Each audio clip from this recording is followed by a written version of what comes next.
The alien station drifted in orbit around a scarred and silent planet, its hull gleaming with a cold sterility that reflected its purpose. Inside, light panels glowed without warmth, humming with the same mechanical precision as the scientists who walked its corridors. For them, the war had been won. What remained was study, categorization, and the slow, patient peeling away of the mysteries that had resisted every effort to be understood.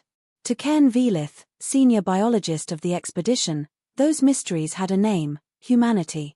He stood over the examination platform, the latest subject secured in its restraints. The creature was unimpressive by any measure. Thin musculature clung to a too narrow frame, the chest rising and falling with irregular wheezes that spoke of hidden damage. The hair, dark and matted, clung to sweat-soaked skin that bore bruises in sickly shades. The monitors recorded every erratic beat of the heart, every sudden spike of oxygen saturation, every inexplicable surge of neural activity. Cairn tilted his head, mandibles flexing in distaste, and dictated into his recorder. The subject exhibits the usual contradictions. Structural fragility. A skeletal frame that breaks under pressures our species would scarcely notice. A respiratory system poorly suited to high-demand exertion, dependent on constant intake of a volatile gas. Circulatory activity irregular, bordering on catastrophic failure. By all logical analysis, this organism should not still be alive. The subject stirred, lips twitching into the faint shadow of a grin. The voice, hoarse but steady, slipped between broken breaths. Glad to be such a disappointment. Cairn's secondary eyes flicked to the restraints. The human's wrists were bound, but the tone carried an assurance entirely at odds with his condition. He adjusted his recorder. The subject continues to demonstrate awareness and verbal response, despite damage sustained during capture. Internal bleeding has been confirmed. 2 ribs fractured. A punctured lung. By all estimates, survivability should have been limited to mere hours. The man on the table laughed, though it ended in a rasping cough. And yet, here I am. The sound unsettled Cairn more than he admitted. His species valued predictability, the certainty of data aligning with expectation. But this man's biology was anything but predictable. He was not the first human brought aboard, yet he had already survived longer than most. Every reading from the monitors told the story of a body in collapse, yet every flicker of expression in those eyes contradicted it. "What is your name?" Cairn asked, more abruptly than intended. The man shifted slightly, wincing at the effort. "Captain Elias Vaughan. You can call me Elias. Easier for that mouth of yours, I'd bet." Cairn ignored the jibe, though his mandibles flexed in irritation. "Captain. Your species demonstrates design flaws on a scale I have never documented. Every system is inefficient, unreliable. Your skeleton is brittle, your immune system unstable, your metabolism prone to collapse under strain. By every measurable criterion, you are inferior to the majority of known sentients." Elias raised his head as much as the restraints allowed, a flicker of humor ghosting across his battered features. "And yet we're the ones you're afraid of." Cairn paused. The words held no aggression, only quiet certainty. He resumed his observations. "Our forces defeated yours swiftly. Your colonies fell one by one. I do not see fear in this equation, only inevitability." "Funny thing about inevitability," Elias said, his voice low but steady, "it only lasts until the unexpected shows up." Cairn studied him, unsure whether to dismiss the comment or file it away. The man's eyes, bloodshot, ringed with exhaustion, still carried a defiance that no data point could quantify. He should have been broken, a specimen no different from any other, yet every breath he took felt like an act of resistance. Later, Cairn returned to his quarters, reviewing the recordings. The medical charts were chaos, hormone spikes with no discernible trigger, neural activity fluctuating wildly, healing responses that ignored predicted timelines. He replayed the subject's laugh, the strange sound cutting through the silence of his chambers. It unsettled him more with each repetition. Why did this fragile organism persist when others did not? When he returned to the lab the following cycle, Elias was awake. He greeted Cairn with the same half-smile, as though the room were his and the restraints mere inconvenience. "Sleep well, Doc," he asked. Cairn chose not to dignify the familiarity. You should be unconscious. Your injuries, untreated, are severe enough to render most species inert. Elias snorted softly. Most species aren't human. That is precisely the anomaly I seek to understand, Cairn said. Your kind should not endure. You break too easily. Your systems collapse under conditions others shrug off. Yet time and again, you resist termination. Explain. Elias closed his eyes, considering. We're not built to win clean. We're built to refuse losing. Doesn't matter how many bones crack or how much blood spills. As long as there's breath, we keep going. Sometimes even after that. Cairn leaned closer. You suggest your species thrives on sheer refusal? Call it what you like. Stubbornness. Madness. Survival instinct. It's in us. Doesn't matter if the body's screaming stop, something deeper tells us to move anyway. The words struck Cairn with more weight than he anticipated. His people designed their systems to perfection, eliminating inefficiencies, stabilizing biology until failure was almost impossible. To choose endurance in the face of collapse was alien to him, yet here it was embodied in a broken soldier who smiled while his body betrayed him. Hours stretched into cycles. Cairn observed, recorded, tested.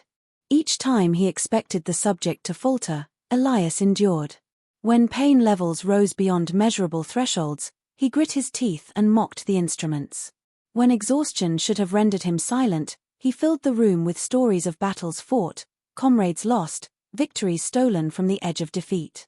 Cairn told himself these details were irrelevant, distractions from objective study, yet he found himself listening. One evening, as the monitors screamed warnings of impending collapse, Elias forced a laugh that ended in another cough. Blood flecked his lips, but his voice carried steady. You keep asking what's wrong with us. You're looking at it all wrong. Nothing's wrong. We're exactly as we're supposed to be. Cairn's mandibles twitched. You contradict logic. A design so flawed should not persist. Maybe. But logic doesn't win wars. Will does.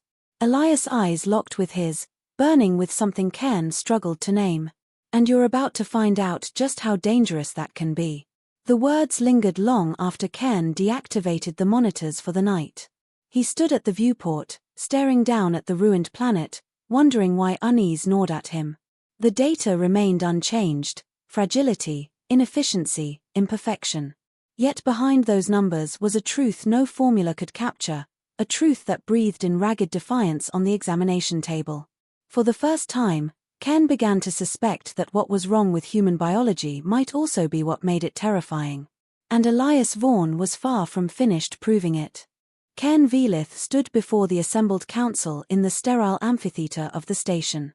The chamber rose in tiers of glass and metal, filled with delegates of his people, their features etched in the same calm certainty he had been taught to embody. The air smelled faintly of disinfectant and ozone, a fitting backdrop for judgment. At the center platform, his data arrays shimmered in pale holographs, displaying graphs, organ scans, and lines of incomprehensible fluctuations. He began his presentation with the precision expected of him. The human organism is, by all rational measure, a biological aberration.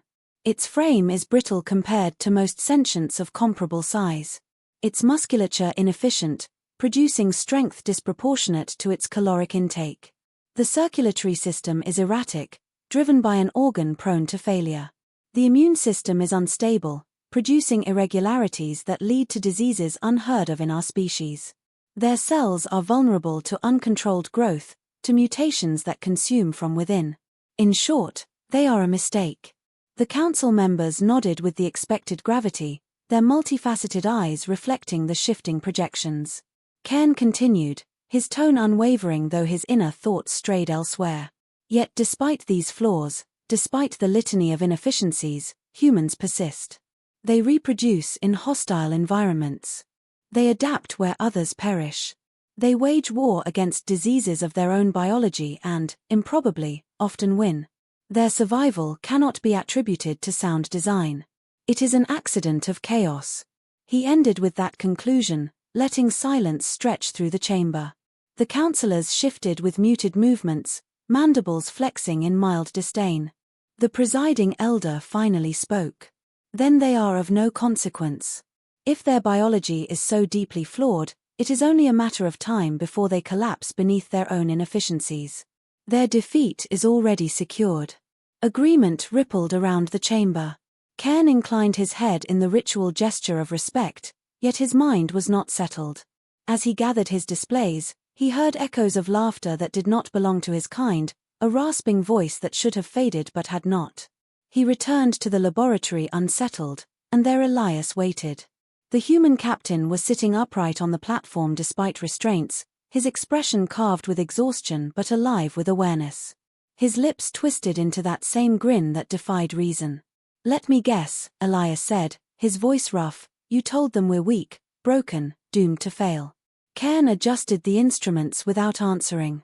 The monitors displayed readings that should not exist, a body starved, deprived of medical aid, yet still brimming with erratic vitality. He turned toward the subject. "I described your biology as it is. Fragile. Inefficient. Diseased." Elias chuckled, though it broke into a cough that left flecks of red at the corner of his mouth. "Sounds about right. And yet, I'm still here." "You should not be," Cairn said flatly. "No species survives in such a state." "That's the thing," Elias replied, eyes narrowing with the spark of challenge. "We don't survive because we're flawless. We survive because we break, then we heal. We adapt. We change. You lot were built perfect. We were built stubborn." Cairn studied him, mandibles twitching with unease. "Perfection is strength. Chaos is weakness." "Funny," Elias said, leaning as far as the restraints allowed, "because chaos is the only reason I'm breathing right now. My body should have given up. But it won't. Not yet. And if you think that's just me, wait until you meet the others." The certainty in his tone left Cairn unsettled. He turned to the monitors, needing the reassurance of numbers. He increased environmental stressors, reduced oxygen, lowered temperature, restricted hydration. Each measure should have driven the subject into collapse. Yet Elias endured. His breathing became ragged, his muscles trembled, but his eyes never dimmed. He even smiled through chattering teeth, whispering curses that Cairn translated only partially but understood well enough. Days passed under such trials. Elias withstood deprivation longer than projections allowed. He endured pain levels that surpassed thresholds for incapacitation. He resisted psychological tactics meant to unravel willpower. Each result contradicted the laws Cairn knew, until the data itself began to feel like mockery. He recorded the findings, but the words that left his mandibles no longer carried certainty. Subject demonstrates resilience not attributable to design. Factors remain unclear. Possibility, neural conditioning. Possibility, biochemical anomaly. Possibility. He hesitated, then cut the recorder. Admitting the final possibility felt like surrender. When he faced Elias again, the man greeted him with the same maddening grin. "You're starting to see it, aren't you? You think our flaws make us weak. But weakness is what makes us strong." Cairn snapped, the composure of his station fracturing. "Nonsense. Weakness cannot be strength. Inefficiency cannot triumph over order." Elias' voice dropped, quiet but certain. "Tell that to the wars we've fought. The plagues we've beaten. The planets we've turned from wastelands into homes. Every flaw you see is a chance to grow. Every failure, a lesson. You call it chaos. We call it survival." The words lingered in the sterile air. Cairn found himself unable to respond, for no metric existed to quantify what burned in the human's gaze. He left the chamber, but the disquiet followed. That night, alone in his quarters, Cairn reviewed the data again. He stared at the irregular spikes in adrenaline, the inexplicable recoveries, the cycles of collapse and renewal. The patterns made no sense, yet woven through them was something undeniable: refusal. The human body was a battlefield where fragility clashed with resilience, and somehow resilience kept winning. He wondered, not for the first time, whether his people had underestimated not just a species, but a force of nature disguised as imperfection. When he returned to the laboratory the next cycle, Elias was waiting with a story. His voice was ragged, but his words carried the weight of memory. There was a time, he said, when my squad was stranded on an ice world. Supplies gone, shelter broken. We should have died in hours. But we didn't. We burned everything we had for heat, ate roots and frozen meat, carved tools from shards of ice. Half of us lost fingers to frostbite. Some lost more. But we lived. Because we refused not to. Cairn listened in silence, the tale pulling at the edges of his disbelief. Elias' eyes gleamed with pride and grief, a combination that felt more dangerous than any weapon. Your people, Cairn said at last, fear death yet pursue it constantly. You walk willingly into suffering and call it strength. Elias shook his head. We don't fear death. We just refuse to accept it until we have no other choice. That's what scares you, isn't it? That we won't stop when logic says we should. Cairn felt the weight of those words settle over him. Logic dictated that the human should be dead. Logic dictated that a flawed design should fail. Yet here he stood, still breathing, still defying. Cairn realized then that perhaps the question was not what was wrong with human biology, but what was wrong with his own understanding of survival. The thought unsettled him more than any data ever had. And as Elias leaned back against his restraints, his smile sharp despite the blood at his lips, Cairn understood that this was only the beginning. The station never slept. Its corridors pulsed with the same sterile hum whether cycles rose or fell, as if time itself had no sway within its walls. For Elias Vaughan, restrained in his chamber, time was measured not in hours but in breaths stolen from failure. He had learned the rhythm of the place, the shift of guards, the pattern of Cairn's arrivals. What the alien thought was observation, Elias treated as reconnaissance. When Cairn entered one cycle, carrying the same measured composure as always, Elias greeted him with the familiar half-smile. You've been thinking, he said. Cairn froze. About what? About us. About me.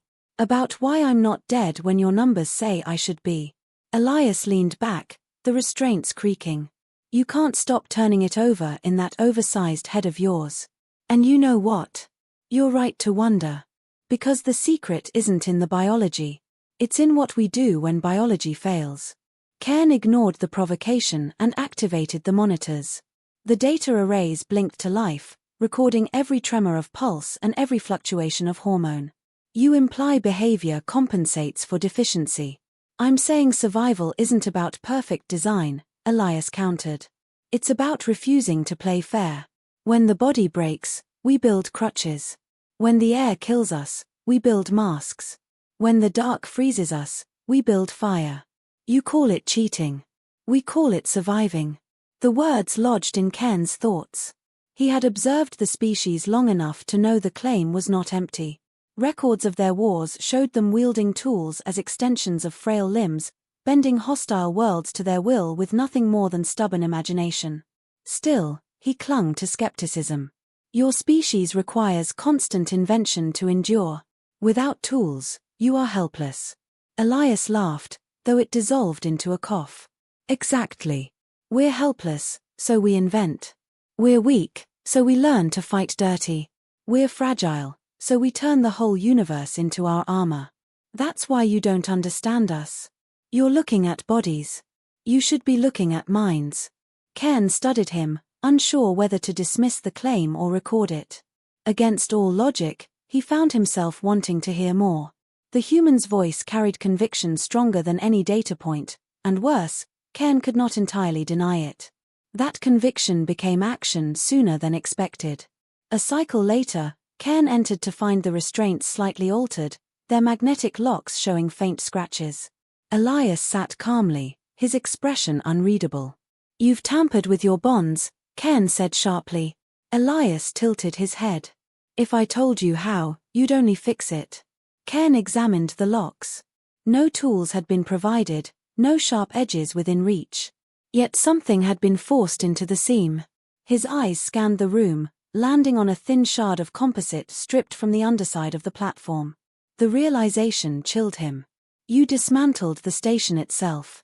Elias grinned. Like I said. When biology fails, we cheat. Cairn should have sounded the alarm. Protocol demanded containment. Yet something in the man's defiance held him still. Why show me this? Because you're different, Elias said quietly. The others laugh at us. You listen. Maybe you've started to see it. You think we're weak, but weakness is just another kind of strength. I want you to understand that before this place burns. Ken recoiled. Burns? Elias leaned forward as far as the restraints allowed. You've got more of us down here, don't you? Prisoners. Broken, starving, waiting for death. You think they're finished. They're not. Humans don't stop when they should. They stop when they win or when there's nothing left of them to fight with. Ken felt a ripple of unease. He had avoided the lower containment levels, preferring controlled studies over the chaos of mass imprisonment. If even a fraction of what Elias claimed was true, then the threat was not limited to one captive. The next cycles blurred into a quiet war of wits. Ken increased surveillance, but Elias always found ways to twist the environment to his advantage. A loose panel became a lever. A dropped instrument disappeared under the platform, later reappearing bent to a new purpose. Every act of sabotage was done with a casual boldness that defied explanation. When confronted, Elias only smiled. You can chain the body, he said once, but you'll never chain the mind. That's the part that kills you. Ken wrestled with himself. His duty demanded he report these infractions, yet curiosity and a growing, unspoken respect restrained him. For all his disdain of inefficiency, he could not ignore the brilliance in the chaos. The human was crafting possibility from nothing, turning weakness into weapon. One evening, the alarms blared. The lights dimmed as containment fields flickered across the station. Ken rushed to the monitors, scanning for the breach. His stomach twisted when he saw the readings, a surge of neural activity across multiple human prisoners. Bodies in collapse had rallied, vital signs spiking with unnatural vigor. Against every projection, the humans were moving. He ran to Elias' chamber. The captain was on his feet, restraints hanging broken at his wrists. Blood streaked his face, yet his stance was steady, his eyes alight with grim satisfaction. Told you, Elias said. You can't keep us down. Ken stared, words failing. Every calculation, every measure of inevitability had collapsed before the sight of a dying man standing unbroken. Elias took a step closer, his body trembling but his will unshaken. You wanted to know what's wrong with human biology? Nothing's wrong. We're built to fail, and then we keep going anyway. That's the part you can't fight. The alarms shrieked louder. Ken knew the guards would arrive any moment, but he remained frozen. His instincts screamed to flee, yet another voice whispered that he was witnessing something larger than survival. He was watching inevitability unravel at the hands of a species that refused to accept its limits. Elias staggered, caught himself, and fixed Ken with that same unyielding stare. You have a choice, Doc. Stay on the side of perfection, or see what chaos can really do. Before Ken could respond, the chamber doors burst open and the chaos arrived in flesh. Starving, wounded, half-dead humans flooded in, eyes blazing with the same fire as their captain. They carried nothing but scraps of metal, broken restraints, and their own desperation, yet they moved with the certainty of soldiers ready to die only after victory. Ken felt the weight of inevitability shift. For the first time in his life, he was no longer certain who would emerge from the storm alive. The corridors of the station shook with the roar of alarms. Red light strobed through sterile halls that had never known chaos, painting shadows that twisted across metal walls. For the first time since its construction, order was breaking. Humans spilled into the passages, half dead but unyielding, their gaunt faces lit with the fire of survival. They carried shards of plating as blades, pipes as clubs, even their chains as whips. The guards who met them were armored, disciplined, and genetically superior, yet none of it seemed to matter.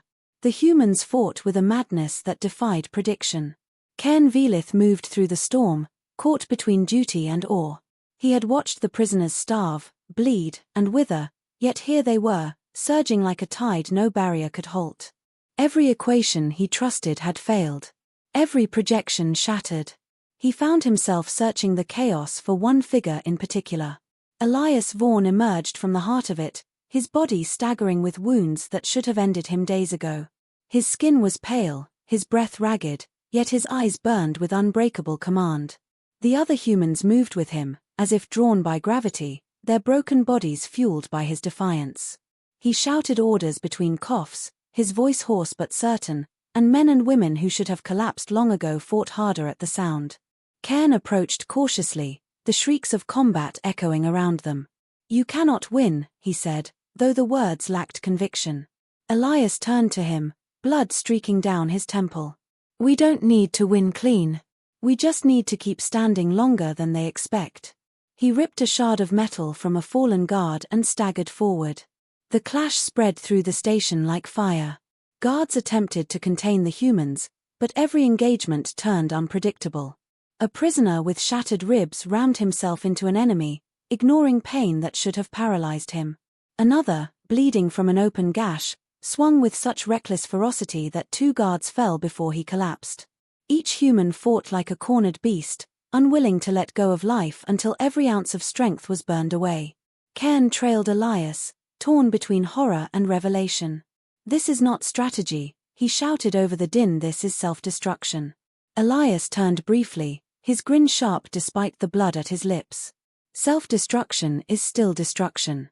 If it takes us down, it takes you with us. That's enough." Cairn felt the truth of it sink deep. His people had crafted perfection, but perfection lacked desperation. These humans fought as if death were only another obstacle, one to be delayed until victory was seized. He realized with a chill that such willpower could not be defeated by calculation. They reached the lower levels, where containment cells stretched in sterile rows. The surviving prisoners were waiting, their gaunt faces rising at the sight of Elias. He moved among them, laying a hand on shoulders, speaking words Cairn could not fully hear but understood by their effect. Strength flared in eyes that had been hollow. Men and women who could barely stand moments ago pushed to their feet. "You see it now, don't you?" Elias said, turning back to Cairn. "This isn't biology. It's something deeper. You can call it madness, instinct, whatever you want. We don't quit." Guards poured into the chamber. The fight exploded into violence, humans throwing themselves into the fray with unrelenting fury. Elias led from the front, every strike reckless, every move fueled by sheer will. Blood streamed down his side, but he never faltered. Cairn watched, transfixed, as the fragile creature he had studied became something far more dangerous. A guard lunged at Cairn, blade raised. Before he could react, Elias slammed into the attacker, driving the shard of metal into alien flesh. Both men fell together, Elias gasping as the wound in his side tore wider. He pushed himself up, teeth gritted, eyes blazing. "Still think we're weak?" he hissed. Cairn stared down at him, unable to answer. The man was bleeding out, yet his presence filled the chamber like a storm. The guards hesitated, shaken by the ferocity of opponents who should already be dead. That hesitation cost them. The humans struck with renewed frenzy, and the tide turned. Minutes stretched into eternity, but when the echoes finally faded, the chamber was theirs. Broken bodies lay scattered, human and alien alike. The surviving prisoners leaned against walls, panting, trembling, but alive. At their center stood Elias, swaying on his feet, his shirt soaked in blood. He raised his makeshift blade high, and the humans answered with a ragged cheer that carried more power than any anthem. Cairn approached cautiously, watching the captain's chest heave with each tortured breath. "You cannot keep this up," he said quietly. "Your body is failing." Elias looked at him with fire still burning in his eyes. "Doesn't matter. Not until the others are free. Not until they're safe." "You will die," Cairn pressed. "Then I'll die standing," Elias answered. The words struck with the force of revelation. Cairn realized then that human biology was not broken at all. It was a crucible, a flawed vessel forged to contain something far stronger than flesh. Fragility demanded adaptation. Pain demanded endurance. Death demanded defiance. Every flaw was fuel. Every weakness a weapon. Elias staggered, nearly collapsing, but one of his soldiers caught him, lifting him upright. Even broken, even dying, his presence commanded loyalty. Cairn knew then that no calculation could contain them, no analysis could predict them. They were not a mistake of nature. They were its most dangerous answer. As the surviving humans rallied to Elias' side, Cairn found his own voice. "What is wrong with human biology?" he whispered. Elias turned to him, eyes fierce, breath shallow. "Everything. And that's why nothing can stop us." The station groaned under the strain of fire spreading through its systems. Explosions echoed in the distance as sabotage or sheer neglect tore through the ordered halls. The humans moved toward the exits, dragging their wounded, their steps slow but unstoppable. Elias led them, his back straight despite the weight of his wounds, his voice steady as he urged them onward. Cairn followed, not as a captor but as a witness. He no longer saw fragile creatures struggling against inevitability. He saw a force that defied inevitability itself. He understood, at last, that his people had made a mistake not in underestimating humans but in believing perfection could ever triumph over refusal. They reached the hangar, alarms wailing, ships trembling as systems buckled. Elias collapsed to one knee, his strength finally failing, but still he raised his head, his voice hoarse yet commanding. "Get them aboard," he ordered his soldiers. "Don't wait for me." But they did not leave him. They lifted him, blooded and broken, and carried him forward. Cairn walked beside them, silent, knowing he was watching the birth of a legend. As the ship's engines roared to life and the hangar doors opened to the stars, Cairn turned one last time to look at the station. It had been a monument to order, to perfection, to inevitability. Now it was a tomb. And within its ruins lived the truth he would carry to the rest of his kind, that the flawed were dangerous, that the broken were unstoppable, that humanity was not a mistake but a storm. The vessel surged into the void, battered survivors huddled around their captain, and for the first time in his life Cairn Velith felt something unfamiliar but undeniable. He felt fear.